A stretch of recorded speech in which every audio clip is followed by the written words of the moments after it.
जय हिंद दोस्तों। आज के क्लास में हम लोग पॉलिटिकल साइंस के मोस्ट वीवीआई क्वेश्चन को देखने वाले हैं।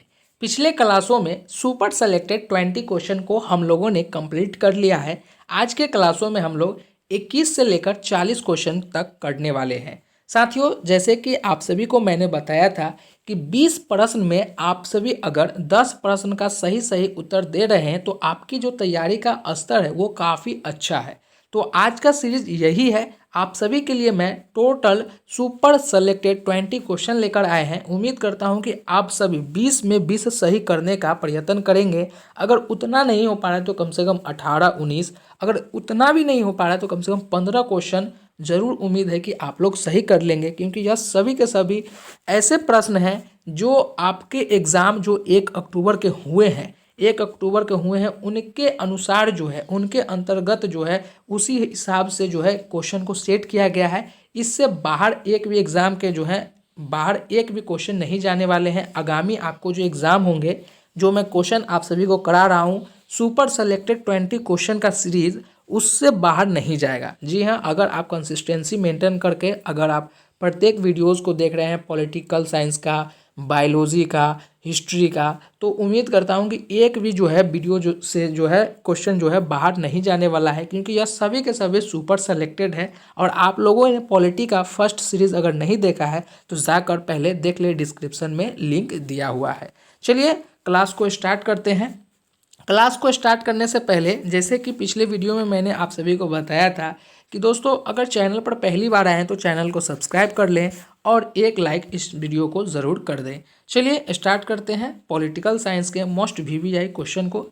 20 क्वेश्चन हम लोगों ने कंप्लीट कर लिया था, तो आज जो है हम लोग 21वां प्रश्न से स्टार्ट करने वाले हैं और 40 प्रश्न तक चलेंगे। और आशा करता हूँ कि आप सभी का जो है ज़्यादा से ज़्यादा प्रश्न सही हो।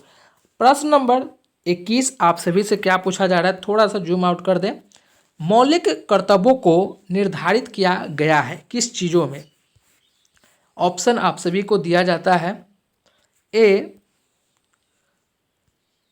ऑप्शन आप सभी को दिया जाता है ए 40वें संविधान संशोधन के द्वारा, बी 43वें संविधान संशोधन के द्वारा, या बी 42वां संविधान संशोधन के द्वारा, या डी 39वां संविधान संशोधन के द्वारा।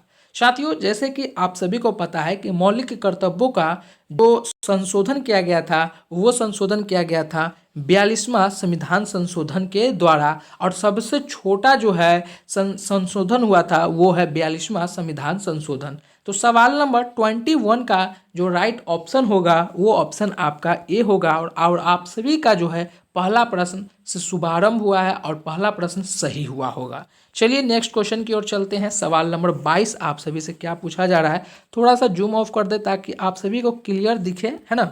चलिए अगला प्रश्न, सवाल नंबर 22 आप सभी से क्या पूछा जा रहा है कि संघीय मंत्री परिषद के मंत्री उत्तरदायी होते हैं? ए प्रधानमंत्री के प्रति, बी राष्ट्रपति के प्रति, या सी संसद के प्रति, या डी केवल लोकसभा के प्रति। तो सवाल नंबर 22 यानी कि 22 का सही ऑप्शन क्या होगा? तो संघीय मंत्री परिषद के मंत्री उत्तरदायी होते हैं, वो किनके होते हैं? तो वो होते हैं राष्ट्रपति के प्रति। चलिए नेक्स्ट क्वेश्चन की ओर चलते हैं। अगला क्वेश्चन आप सभी से क्या पूछा जा रहा है? अगला प्रश्न आप सभी से पूछा जा रहा है कि भारत के राष्ट्रपति को यह अधिकार नहीं प्राप्त है कि वह क्षमा प्रदान करे, या न्यायालय के न्यायाधीश को हटाए, या सी आपातकाल की घोषणा करे, या डी अध्यादेश जारी करे। तो आप सभी को पता है कि भारत के राष्ट्रपति को जो है क्या क्या अधिकार प्राप्त है, वो है आपातकाल की घोषणा कर सकते हैं, क्षमा जो है प्रदान किया जा सकता है, अध्यादेश भी जारी किया जा सकता है, लेकिन राष्ट्रपति को जो है यह अधिकार नहीं है कि न्यायालय के जो न्यायाधीश है उसे हटाया जाए। तो सवाल नंबर 23 काफ़ी खूबसूरत था और इसका खूबसूरत उत्तर है न्यायालय के न्यायाधीश। ऑप्शन सवाल नंबर 23 का ऑप्शन होगा बी। चलिए नेक्स्ट क्वेश्चन की ओर चलते हैं। सवाल नंबर 24 आप सभी से क्या पूछा जा रहा है? सवाल नंबर 24 आप सभी से पूछा जा रहा है कि निम्नलिखित में से किस पर भारत का सर्वोच्च न्यायालय अपीलीय क्षेत्राधिकार का उपयोग नहीं करता है? ए संवैधानिक मामलों में अपील, बी दीवानी मामलों में अपील, या सी फौजदारी में अपील, या डी सैन्य मामलों में अपील। तो काफ़ी साधारण प्रश्न है और काफ़ी अच्छा प्रश्न है और आप लोग भी लगातार अच्छे क्वेश्चन का जो है इसका उत्तर भी दे रहे होंगे। भारत का सर्वोच्च न्यायालय अपीलीय क्षेत्राधिकार का उपयोग नहीं करता है, वो सिर्फ और सिर्फ सैन्य मामलों में नहीं करते हैं। तो सवाल नंबर 24 का जो सही ऑप्शन हो जाएगा वो ऑप्शन आपका डी हो जाएगा। नेक्स्ट क्वेश्चन की ओर चलते हैं। सवाल नंबर 25 आप सभी से क्या पूछा जा रहा है। सवाल नंबर 25 में पूछा जा रहा है कि निम्न में से सर्वप्रथम किस वाद में उच्चतम न्यायालय ने कहा कि प्रस्तावना संविधान का हिस्सा नहीं है। ए वेरुवरी यूनियनवाद ने, या बी केशवानंदन भारती ने, या सी एस.आर. बोम्बाई ने, या डी मिनर्वा मिलवाद ने। तो आप सभी जानते हैं कि सर्वप्रथम जो है बेरुवरी यूनियनवाद ने उच्चतम न्यायालय में कहा है कि प्रस्तावना संविधान का हिस्सा नहीं है। तो सवाल नंबर 25 यानी 25 का जो राइट ऑप्शन हो जाएगा वो ऑप्शन आपका वी हो जाएगा, सॉरी ए हो जाएगा। नेक्स्ट क्वेश्चन की ओर चलते हैं। अगला क्वेश्चन आप सभी से क्या पूछा जा रहा है कि निम्नलिखित में से कौन राज्य की उत्पत्ति का सबसे प्राचीन सिद्धांत है। ए दैवीय सिद्धांत, बी विकासवादी सिद्धांत, या सी शक्ति सिद्धांत, या डी सामाजिक समझौतों का सिद्धांत। तो सवाल नंबर 26 का राइट ऑप्शन होगा कि राज्य की उत्पत्ति का सबसे प्राचीन जो सिद्धांत था वो सिद्धांत आपका दैवीय सिद्धांत है। सवाल नंबर 26 का जो राइट ऑप्शन होगा वो ऑप्शन आपका ए हो जाएगा। साथियों, हम लोगों ने अभी तक टोटल 6 प्रश्न कंप्लीट कर लिया है और लगभग ऐसे छात्र होंगे कि 6 में 6 सही किए होंगे। जी हाँ, और ऐसे ही प्रश्न आप सभी के 1 लाइन क्वेश्चन आएंगे और आप लोग जो है गर्दा मचा देंगे आने वाले आगामी एग्जाम बिहार पुलिस कांस्टेबल का। 21,391 पोस्ट का जो एग्ज़ाम है आप सभी का जो है दिसंबर में होने वाला है। और बात रही एडमिट कार्ड का, तो 5 से 6 दिन में यानी कि दीपावली के बाद या दीपावली से पहले जो है आप लोगों का एडमिट कार्ड जो है आ जाएगा। तो आप लोग अभी से ही जिस स्तर से पढ़ाई कर रहे हैं थोड़ा सा और मेहनत करना स्टार्ट कर दें, है ना। चलिए अगला प्रश्न सवाल नंबर 27 आप सभी से क्या पूछा जा रहा है। अगला प्रश्न सवाल नंबर 27 कि कोई वित्तीय बिल प्रस्तावित हो सकता है कहाँ। ए लोकसभा में, बी राज्यसभा में, या सी एक साथ दोनों सदन में, या डी दोनों सदनों के संयुक्त सत्र में। तो सवाल नंबर 27 कोई भी वित्तीय बिल जो है वो प्रस्तावित हो सकता है लोकसभा में। तो आपका सवाल नंबर 27 का राइट ऑप्शन जो हो जाएगा वो ऑप्शन आपका बी हो जाएगा। काफ़ी लाजवाब प्रश्न और काफ़ी साधारण प्रश्न था। चलिए नेक्स्ट क्वेश्चन सवाल नंबर 28 आप सभी से क्या पूछा जा रहा है। सवाल नंबर 28 में आप सभी से पूछा जा रहा है कि भारतीय नागरिक के मौलिक अधिकार का वर्णन किस में किया गया है। 4 ऑप्शन है। ए संविधान के अनुच्छेद 12 से 35 तक में, बी संविधान के अनुच्छेद 13 से 36 तक में, सी संविधान के अनुच्छेद 15 से 39 तक में, या डी संविधान के अनुच्छेद 16 से 40 तक में। तो भारतीय नागरिकों के मौलिक अधिकारों का जो वर्णन है वो वर्णन संविधान के अनुच्छेद 12 से 35 तक में किया गया है। तो सवाल नंबर 28 का जो सही ऑप्शन हो जाएगा वो ऑप्शन आपका ए हो जाएगा। नेक्स्ट क्वेश्चन की ओर चलते हैं। अगला क्वेश्चन आप सभी से क्या पूछा जा रहा है। सवाल नंबर 29 आप सभी से पूछा जा रहा है कि वर्ष 2000 में बिहार से बनाए गए, मतलब वर्ष 2000 में बिहार में से बनाए गए झारखंड राज्य का निर्माण के बाद बिहार विधानसभा की संख्या कितना है। तो आप सभी यहाँ पर एक क्वेश्चन यहाँ पर भी आप लोगों का बन गया, मतलब क्वेश्चन में ही एक आंसर आप सभी को मिल गया है कि बिहार से झारखंड का जो है अलगाव कब किया गया है, मतलब निर्माण कब किया गया है। तो आप सभी यहाँ पर बता सकते हैं कि 2000 में, क्योंकि यहाँ पर देख रहे हैं वर्ष 2000 में बिहार में से बनाए गए झारखंड राज्य निर्माण के बाद बिहार विधानसभा की संख्या टोटल कितना है। तो आप सभी जानते हैं कि टोटल कितना है सीटों की संख्या, तो वो है 243। या आपसे ऐसे भी पूछा जाए कि बिहार से झारखंड की अलगाव कब हुआ, तो 2000 ईस्वी में। तो राइट ऑप्शन जो है ये आपका जो है डी हो जाएगा 29 का। चलिए नेक्स्ट क्वेश्चन की ओर चलते हैं। सवाल नंबर 30 और हम लोग 50% क्वेश्चन यानी कि 10 क्वेश्चन कंप्लीट कर चुके हैं, अब रहेंगे। और 50% मतलब 10 में 10 लगभग छात्र जो है इसका उत्तर देंगे, क्योंकि यह सभी प्रश्न काफ़ी साधारण प्रश्न था और आप लोग इसको एकदम गर्दा मचा दिए होंगे। नेक्स्ट क्वेश्चन सवाल नंबर 30 आप सभी से पूछा जा रहा है कि भारतीय संविधान के निम्नलिखित अनुच्छेदों में से कौन सा अनुच्छेद राज्य की सरकारों को ग्राम पंचायत को संगठित करने का निर्देश देता है? तो आप सभी जानते हैं ए अनुच्छेद 32, बी अनुच्छेद 40 में, या सी अनुच्छेद 498 में, या डी अनुच्छेद 91 में।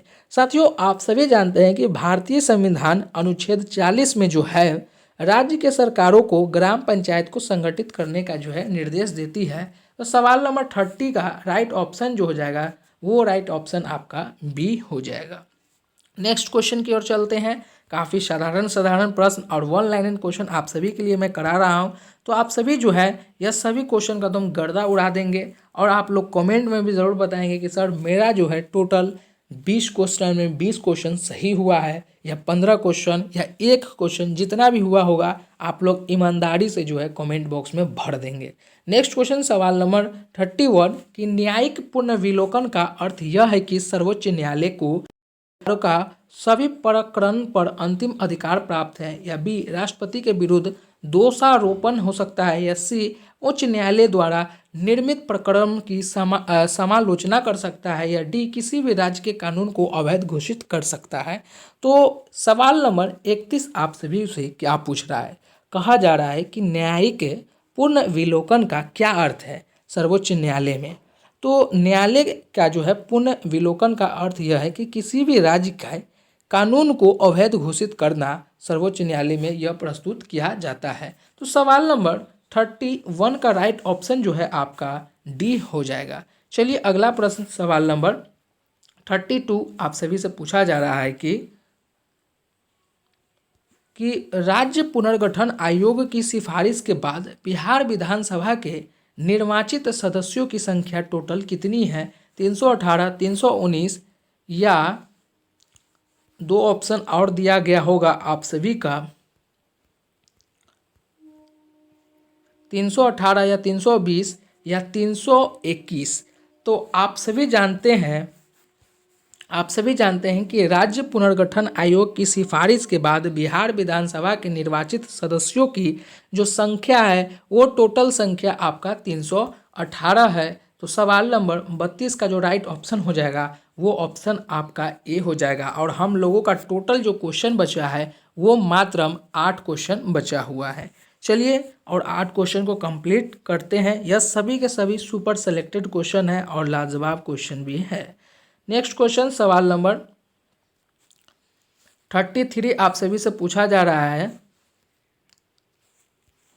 33 में आप सभी से पूछा जा रहा है कि एक कल्याणकारी राज्य के निर्देशक आदर्श वर्णित है। ए राज्य के नीति निर्देशक तत्व में, बी मौलिक अधिकारों के अध्याय में, या सी संवैधानिक की 7वीं अनुसूची में, या डी संविधान की प्रस्तावना में।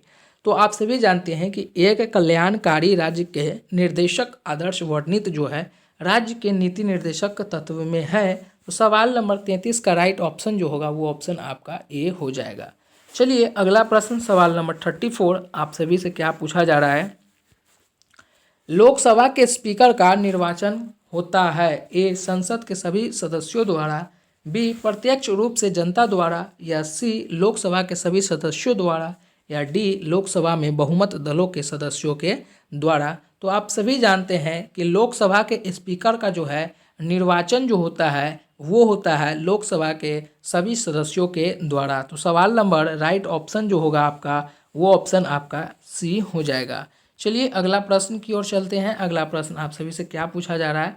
सवाल नंबर 35 आप सभी से क्या पूछा जा रहा है कि सवाल नंबर 35 में कि सभापति तथा उपसभापति का पद रिक्त होने पर कौन राज्यसभा की अध्यक्षता करता है।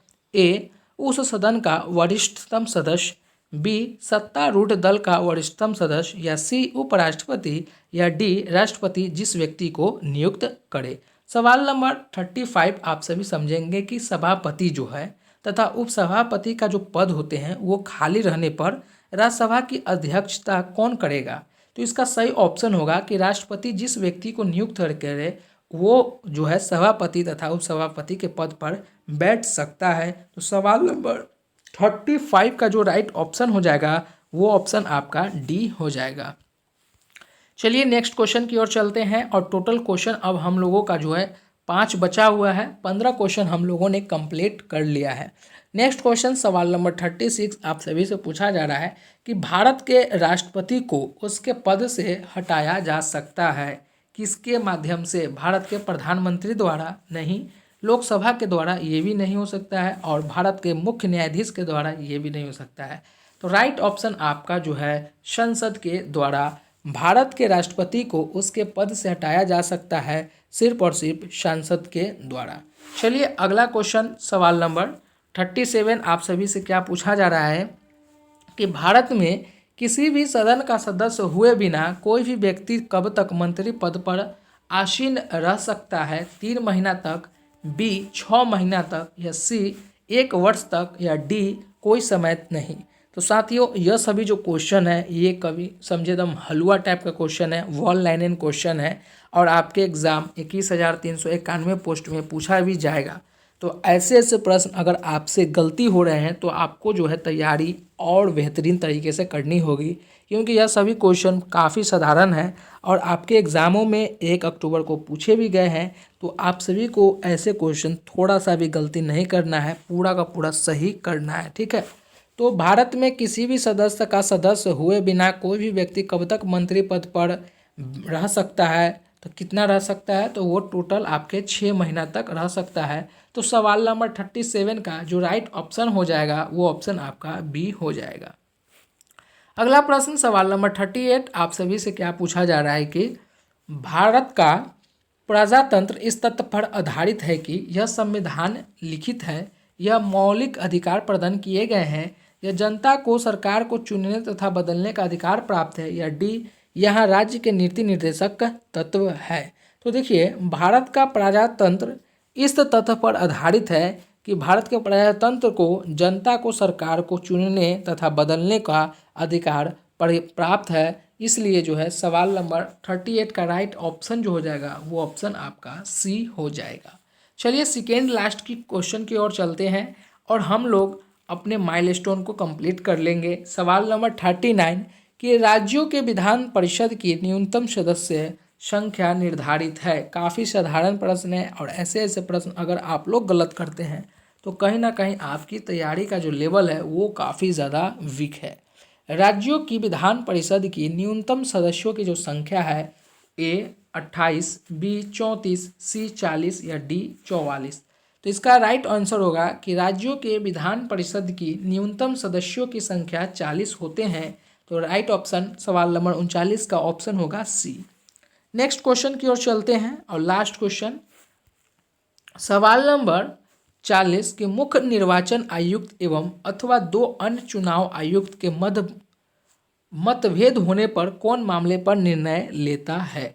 ए राष्ट्रपति, बी सर्वोच्च न्यायालय, या सी बहुमत से स्वयं चुनाव आयोग, या डी कानून और न्याय जो है मंत्री।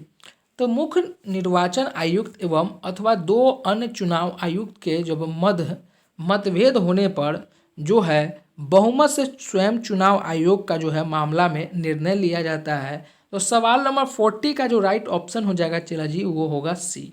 तो आज हम लोगों ने टोटल पॉलिटिकल साइंस के most VVI question super selected 20 किए हैं और आप लोगों ने कितना क्वेश्चन सही किया है 20 क्वेश्चन में कमेंट बॉक्स में बताएंगे। और चैनल पर पहली बार आए हैं तो चैनल को अवश्य ही सब्सक्राइब कर देंगे और एक लाइक कर देंगे।